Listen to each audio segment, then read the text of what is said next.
আপনার SIM number দিয়ে কয়টি জিমেইল অ্যাকাউন্ট খোলা আছে তা কিভাবে চেক করবেন। প্রথমে চলে যাবেন জিমেইলে চলে আসার পর দেখতে পাচ্ছেন যে জিমেইলের যে প্রোফাইলটা রয়েছে এখানে ক্লিক করতে হবে।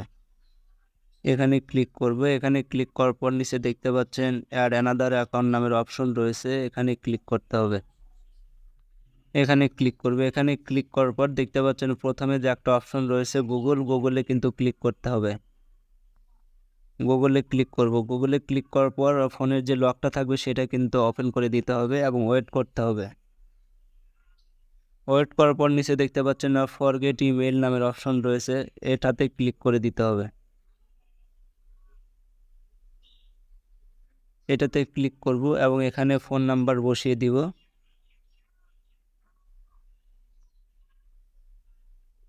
এবং নেক্সট করব।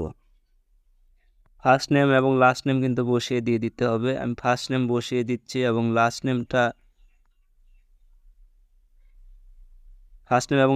বসিয়ে দেওয়ার পর নিচে উপরে দেখতে পাচ্ছেন নেক্সট অপশন রয়েছে, নেক্সটে ক্লিক করব। নেক্সটে ক্লিক করার পর এখানে দেখতে প্রসেসিং হচ্ছে যে আমার এই ফোন নাম্বার দিয়ে কয়টি ইমেল রয়েছে তা কিন্তু দেখিয়ে দিবে। এখানে কিন্তু আমার এই ফোন নাম্বার দিয়ে কিন্তু এই জিমেইল কিন্তু খোলা নেই।